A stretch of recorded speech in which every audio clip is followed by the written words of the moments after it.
앞으로 이어 진행될 강연은 전립선암 극복을 위한 첫걸음, 나의 마음건강관리를 주제로 서울대학교 병원 정신건강의학과 박혜윤 교수님께서 함께해 주시겠습니다. 큰 박수로 마주해 주시기 바랍니다. 네, 안녕하십니까. 이렇게 전립선암으로 지금 치료받고 계신 환자분들 만나 뵙게 돼서 너무 반갑습니다. 지금 강의를 다니지만 사실 환자분들과 만날 때 가장 좀 설레기도 하고 긴장도 많이 되는 것 같습니다. 저는 지금 현재 서울대학교 병원 암병원에서 근무를 하고 있고요. 서울대학교 암병원에는 그 암병원 안에 별도의 정신건강의학과가 있습니다. 그래서 저는 좀 암 환자를 주로 많이 보는 정신과 전문의 이렇게 좀 생각을 해주시면 좋겠고요. 제가 환자분들로부터 들은 여러 가지 이야기들과 제가 좀 공부한 것들을 바탕으로 조금 선생님들께 좀 도움될 수 있는 이야기 드릴 수 있으면 좋겠습니다. 이번 시간에는 조금 편안하게 내가 그동안 암을 경험하면서 어떤 삶을 살아왔고 내 마음이 어떠했는지를 좀 돌아보는 시간이 되시면 좋을 것 같습니다. 주변에서 수없이 우리가 암에 걸린 사연들을 많이 듣지만 나에게 암이 찾아오는 것은 늘 느닷없고 갑작스러운 일인 것 같습니다. 아마 선생님들도 그런 경험들을 거치셔서 이 자리에 오시지 않았을까 싶습니다.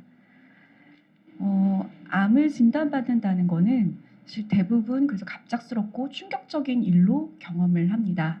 그리고 우리가 사실 암과 관련된 여러 가지 의학적인 정보들이나 어떻게 치료를 받아야 될지 이런 고민들이 많으시지만 이런 진단과 치료뿐만 아니라 삶 전체에 암이 영향을 미치는 경우가 대부분이십니다.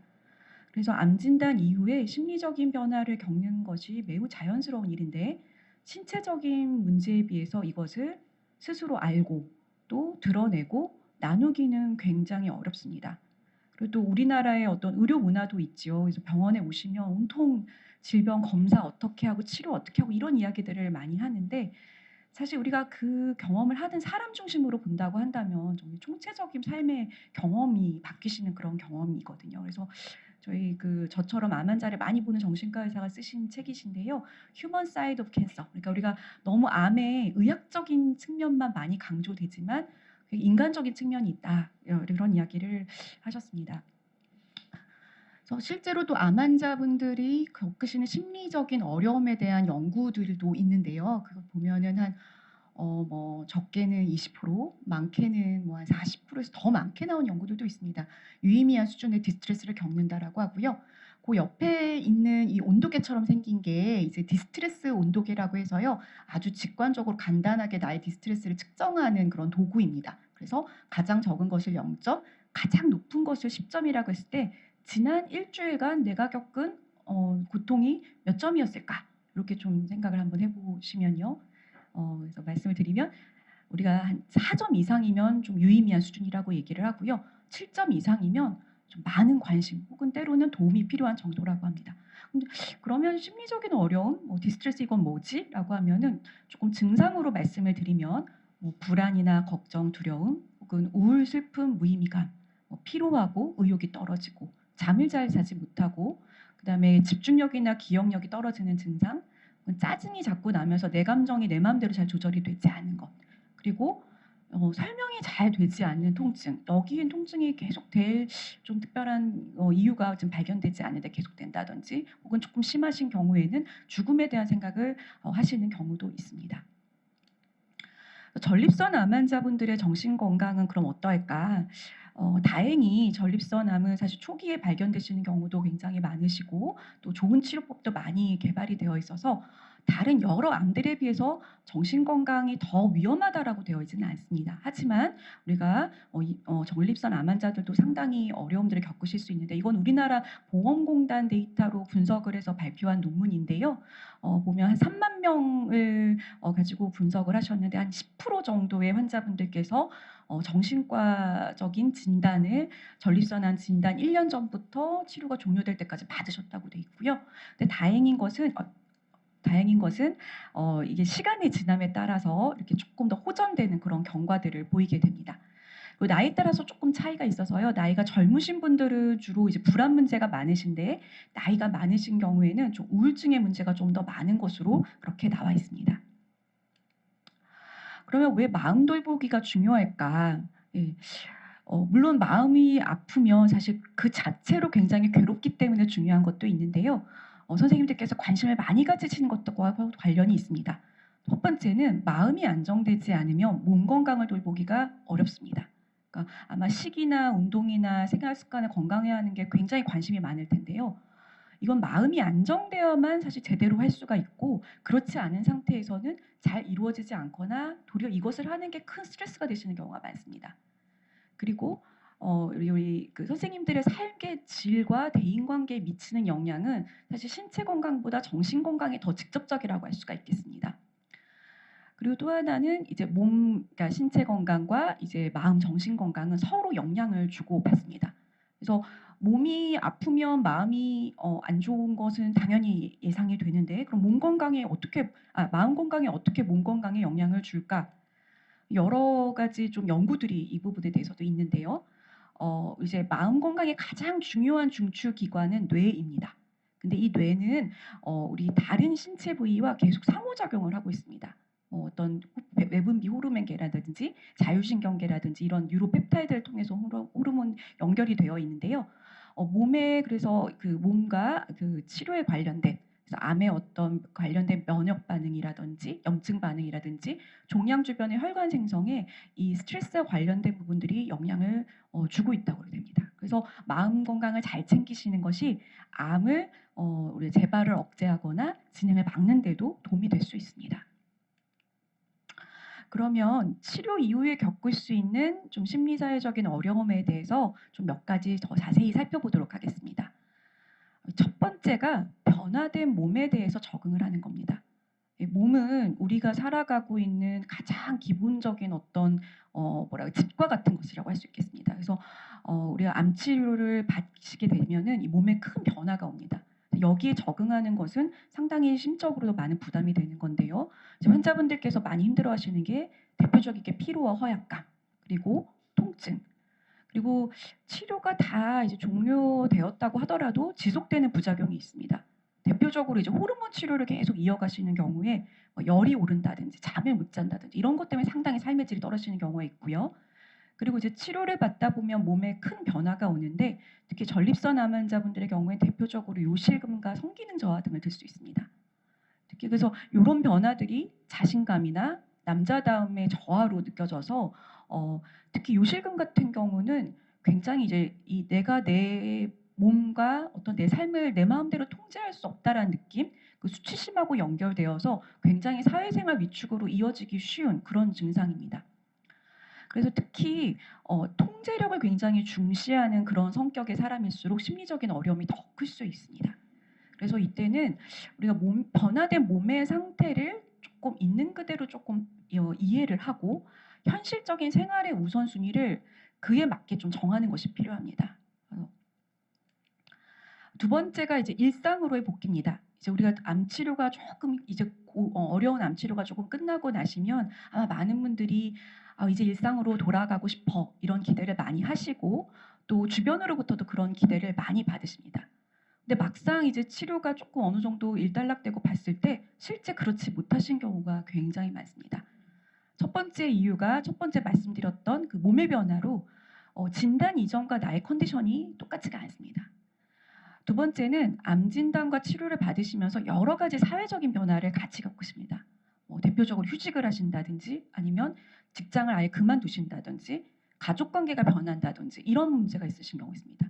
휴직이나 사직 같은 경우는 그 자체로도 사실 상당히 심적인 부담이 있는 변화이거든요. 근데 이걸 한꺼번에 하셔야 되기 때문에 어려울 수 있고요. 또 암 환자분들께서 많이 힘들어하시는 것 중에 하나가 스트레스에 대한 두려움이 굉장히 크십니다. 왜냐하면 스트레스를 받으시면 또 내가 암이 재발되지 않을까 이러면서 일상생활을 다시 시작하는 것에 대해서 두려움이 있습니다. 그리고 암 치료 때 여러 가지 일상적인 혹은 내 삶의 문제들을 많이 미뤄두십니다. 왜냐하면 치료를 집중을 하셔야 되기 때문에. 근데 치료가 어느 정도 조금 일단락되고 나면은 그때 이제 내가 좀 미루어 놨거나 아니면 그 사이에 새로 생긴 삶의 문제들을 좀 직면해야 됩니다. 그래서 일단 우리가 암 이전의 삶으로 돌아가는 게 아니라 암 이후에 변화된 삶을 좀 살아나간다는 그런 마음의 자세가 필요하다고 할 수 있겠습니다. 그다음이 이제 예후 관련 불안, 암 재발에 대한 두려움일 텐데요. 아마 여기 계신 분들도 많이 겪고 계실지 모르겠습니다. 그래서 치료 종료기에 놓여 있으신 암 경험자들이 가장 흔히 호소하시는 불안 요인입니다. 암이 재발하면 어떡하지? 나빠지면 어떡하지? 그래서 여기에 대한 암 재발 두려움이라고 해서 여기에 대한 연구도 별도로 시행이 돼 있고요. 약한 정도의 암 재발 두려움은 심지어 70% 정도까지도 보고가 되어 있습니다. 그리고 일상생활에 영향을 미치는 경우에도 10분 중에 한 5분이고 10분 중에 한 1분 정도는 도움이 필요할 정도로 심한 두려움에 휩싸이기도 합니다. 그래서 굉장히 이거는 암 환자분들에게 영향을 많이 주는 그런 증상이라고 할 수 있겠는데요. 전립선 암 환자에서 어떠신가 좀 살펴보았는데 전립선암도 사실 재발 관련 이슈가 굉장히 많은 암 중에 하나이기 때문에 높으실 수 있습니다. 그래서 약 이건 16% 정도 보고가 되고 있는데요. 다행인 것은 진단 시에 굉장히 높았다가 시간이 지남에 따라서 조금 떨어집니다. 네. 그래서 근데 이게 조금 영향을 많이 받으시는 경우가 나이가 젊을수록 병기가 높을수록 그다음에 신체 증상 혹은 내 건강 수준이 좋지 못할수록 그다음에 우울과 불안이 클수록 그래서 삶의 질에 영향을 많이 주고요. 그다음에 또 전립선 암 환자분들에서 조금 특징적인 게 암 표지자 불안이라고 해서 아마 PSA 많이 이야기하실 겁니다. 그래서 PSA 그 수치가 이제 바뀌면 불안해하시고 이러시는 건데요. 이거는 한 22% 정도로 조금 더 흔한데 근데 일상생활에 미치는 정도가 심각하지 않아서 그렇게 아주 문제가 될 정도는 아닌 경우가 더 많다라고 얘기되고 있습니다. 근데 우리 전립선 암 환자분들은 이제 남성 암 환자분들이잖아요. 근데 지금까지 사실 우리가 암 환자분들의 정신 건강에 대한 연구들의 대다수가 사실 조금 여성 암 환자들이 많이 초점에 맞춰져 있습니다. 그래서 이런 여성과 남성이 어떻게 적응이 다르냐도 굉장히 조금 논의가 되고 있는 그런 토픽인데요. 남성 암 환자들의 조금 특징이 있다고 합니다. 남성 암 환자들은 특히 삶에 대한 통제력 상실이 되었다라는 점에 대해서 어려움을 많이 느낀다고 합니다. 아무래도 집에서 그리고 집 밖에서 하시는 많은 활동들에서 내가 주도적으로 하고 내가 의사결정을 내리고 아마 장악하시고 이러시는 일들이 많기 때문에 갑작스럽게 이렇게 닥친 암 때문에 내가 뭔가를 내 스스로 결정하기가 어렵고 이런 부분들에 대한 어려움을 많이 느끼시는 것 같고요. 그다음에 가족에서 이제 그동안 내가 가족을 책임지고 내가 가족들을 챙기고 그런 역할에서 내가 가족들의 도움을 받고 가족들이 나를 굉장히 걱정하는 그런 위치로 바뀌기 때문에 그런 부분들이 또 자존감에 영향을 줄 수가 있습니다. 그리고 또 여성들에 비해서 남성분들이 조금 상대적으로 이건 뭐 개인차가 있겠습니다만 정서적인 문제를 잘 인지하지 못하거나 표현하기 어려워하는 경우들이 좀 많습니다. 그래서 저도 진료실에서도 좀 이런 모습을 보는데요. 저한테 이제 조금 뭐 처음에 잠을 잘 못 주무시거나 아니면 뭐 조금 가만히 있기 어렵다 이런 증상으로 오셨다가 몇 개월 정도 조금 익숙해지고 나서야 이제 본인이 갖고 있는 어떤 어려움들을 이야기하시기 시작합니다. 이제 그게 아마 좀 남성들의 어떤 소통 문화랑도 관련이 있지 않을까 싶습니다. 그리고 주변에 도움을 구하지 않고 스스로 해결하는 경향이 있으셔서요. 물론 이게 잘 해결되면 좋지만 그렇지 못할 경우에는 좀 고립되거나 아니면 어떤 중독 행동 등으로 이어질 가능성도 있겠습니다. 그럼 치료 이후에 마음을 어떻게 조금 돌보면 좋을까? 저는 조금 어서 빨리보다는 좀 천천히 하셨으면 좋겠다는 생각이 듭니다. 치료 이후에 내가 이제 몸이 점점점 몸과 마음의 상태가 회복되는 것은 사실 이제 그 시간이 좀 걸리더라도 대부분은 그렇게 되시는 경우가 많습니다. 그런데 내 생각만큼 빨리 되시지는 않는 경우는 많은 것 같습니다. 여기서 굉장히 좀 초조함을 느끼시거든요. 그래서 좀 천천히 가자. 그리고 치료 이후에 뉴 노멀이라는 이야기 많이 들어보셨죠? 뉴 노멀을 만들어가는 과정이다. 이렇게 좀 생각을 해주시면 좋을 것 같고요. 그다음에 앞서 말씀드렸듯이 신체적, 정신적 증상을 가지는 게 굉장히 많기 때문에 이것을 좀 부끄럽거나 감추시기보다는 좀 적극적으로 대처하셨으면 좋겠다라는 생각이 들고요. 그다음에 암이라고 하는 거는 내 삶에 닥친 큰 변화입니다. 그래서 이것을 내 인생의 어떤 터닝 포인트로 조금 생각을 하시면서 나의 강점과 약점, 그리고 내가 갖고 있는 자원, 내게 소중한 어떤 소망이나 욕구, 가치 등을 조금 이해하시면서 어떻게 살아가는 게 좋을까를 한번 좀 되짚어 보시면서 길을 만들어 보시는 것도 좋을 것 같습니다. 그리고 친밀한 관계를 좀 자꾸 만들어 나가십시오. 이게 우리가 암에 걸리면서 이렇게 조금 치료를 받다 보면 좀 자꾸 고립시키는 경향들이 좀 있으신 것 같아요. 그런데 사실 고립되시는 거는 여러 가지 면에서 건강에도 조금 좋지 못하신 경우가 많습니다. 그래서 좀 내 변화에 대해서 조금 유연한 마음을 가지시고 좀 더 관계를 좀 만들어 나가는 방향으로 나아가시면 좋을 것 같습니다. 그래서 우리가 좀 내가 가진 자원이 무엇인가 이거 좀 파악해 보시면 좋을 것 같은데요. 이게 파란색으로 된 것이 좀 강점에 해당되는 것이고 회색에 해당되신 것이 좀 약점에 해당되시는 건데요. 내가 좀 병에 대한 지식을 많이 갖고 계시는 거 좀 도움이 됩니다. 그리고 규칙적인 일상생활을 한다든지 그리고 직장이나 학교 등의 사회생활도 굉장히 좋습니다. 사회생활을 안 하시는 것보다 하는 쪽이 더 다 좋은 쪽으로 사실 연구 데이터들도 나와 있고요. 그다음에 직접적으로 도움을 주고받는 관계가 있는 것, 그리고 의료진과 좋은 관계를 맺는 것, 그다음에 조금 진솔하고 솔직하고 좀 유머러스하고 이런 부분들도 도움이 됩니다. 그러면 마지막 섹션입니다. 마음을 돌보는 방법에 대해서 좀 시간 관계상 간단한 팁들을 좀 말씀드리도록 하겠습니다. 저는 네 가지만 기억을 하시면 좋겠는데요. 몸, 마음, 세상, 도움 이렇게 네 가지 키워드를 중심으로 말씀을 드리겠습니다.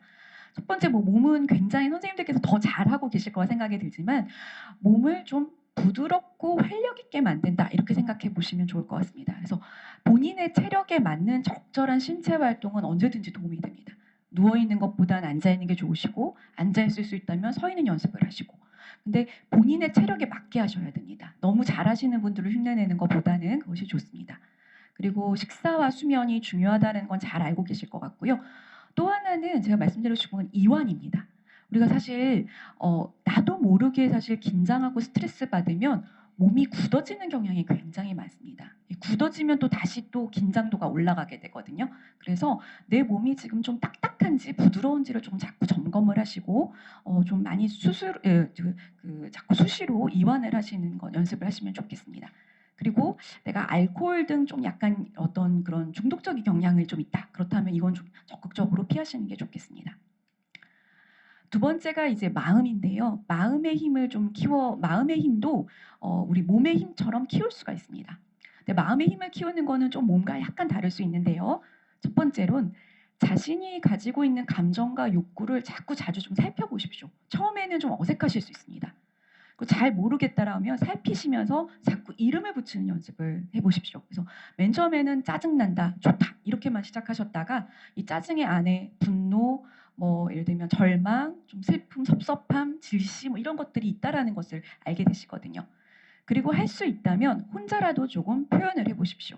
표현을 하는 것과 담아두는 것은 굉장히 다릅니다. 그리고 아주 작지만 즐거움을 주는 활동을 좀 유지해 보십시오. 아주 사소한 것도 괜찮습니다. 그리고 규칙적으로 스스로를 격려하는 게 굉장히 좋은데요. 감사일기는 사실 많은 연구에서 굉장히 이제 긍정적인 심리를 키우는데 가장 좋은 방법이라는 게 나와 있고요. 요즘엔 사실 카카오톡 많이 쓰시잖아요. 감사톡 같은 거 괜찮습니다. 자신에게 자기 전에 하루에 3가지 정도 내가 잘한 거에 대해서 톡을 보낸다. 뭐 이런 거 좋습니다. 그리고 거창한 것보다 삶의 작은 의미를 만들어 보시고 우선순위를 정하시는 것도 도움이 되겠습니다. 세 번째로 세상인데요. 아까 제가 고립되는 것을 조금 피하고 관계를 많이 만드시기 좋다라고 하는데요. 세상과 연결되는 거는 궁극적으로는 몸의 건강과 마음의 건강과 굉장히 밀접히 연관이 되어 있습니다. 그래서 작게는 규칙적으로 자꾸 밖에 나가십시오. 그래서 만날 사람이 지금 당장에 없다. 나가서 햇볕도 쬐시고 나무도 보시고 자연을 오감으로 느끼는 것부터 시작할 수 있습니다. 그 다음에 조금 더 용기가 나시면 작은 모임에 한번 참여해 보십시오. 이런 암하는 모임도 너무 좋습니다. 암 때문에 내가 겪는 고민들을 쉽게 나눌 수 있고요. 그다음에 취미 활동 같은 경우는 어려운 이야기 나누지 않아도 되니까 굉장히 좋습니다. 그리고 아마 가족분들과 조금 연결되는 게 쉽지 않으실 수 있는데 정서적인 친밀감을 높이는 데는 즐거운 활동을 자꾸 해보시는 게 좋습니다. 작은 이벤트 같은 것들을 좀 만들어줘서 좀 자꾸 즐거운 기분을 같이 나누시는 것을 조금 추천드리고 싶습니다. 마지막으로는 도움입니다. 예, 도움을 주고받기. 이게 어색하실 수 있습니다. 특히 아까 말씀드렸듯이 내가 내 문제를 다 해결해야 돼 이런 생각들을 좀 많이 갖고 계셨던 분들은 어색합니다. 그런데 세상에 도움이 필요 없는 사람은 없습니다. 우리는 도움을 늘 주고받고 삽니다. 그래서 나의 노력만으로 잘 되지 않을 때는 좀 외부의 도움을 좀 구하시고요. 가족, 친구, 지인, 전문가 다 좋습니다. 그리고 내가 아프더라도 나는 항상 누군가를 도울 수 있습니다. 그래서 무리하지 않는 정도로 누군가를 돕는데 어떻게 돕느냐? 친절한 말, 따뜻한 눈빛, 간단한 감사의 말도 누군가를 돕는 겁니다. 그렇게 하면서 자꾸 내가 누군가에게 도움을 받는 게 아니라 주기도 하는 사람이다라는 그런 자긍심을 좀 키워보시면 좋을 것 같습니다. 아마 어떻게 지내야 될지 고민들이 많으실 겁니다. 근데 저는 본인에게 자신에게 맞는 길을 좀 찾으시라고 말씀을 드리겠습니다. 저마다 우리가 생김새랑 성격이 다르듯이 암을 이겨내는 방법도 다릅니다. 어떤 한 가지 방법이 있어서 그걸 따라가면 다 해결되는 방법은 없습니다. 그래서 성급히 다른 사람을 따라가기보다는 자기 자신에 대해서 좀 깊이 이해하시고 넓은 시야를 갖고 나에게 가장 맞는 길을 직접 만들어 가십시오. 그리고 누군가와 그 길을 함께 하시면 더 좋습니다. 그래서 마지막으로 우리 모두에게 조금 이런 말씀을 좀 해주시면 좋겠습니다. 지금의 모습도 그대로 괜찮아. 그리고 지금까지 정말 참 잘해왔어. 그리고 나 스스로에게는 잘 견뎌주어서, 그리고 내 주변에 같이 있었던 분들에게는 함께 있어줘서 고마워. 그리고 오늘부터 한번 해보자. 이렇게 조금 가볍게 생각해 주시면 어떨까 싶습니다. 예, 경청해 주셔서 감사합니다. 네, 오늘 강연을 준비해 주신 두 교수님께 큰 박수 다시 한번 부탁드립니다.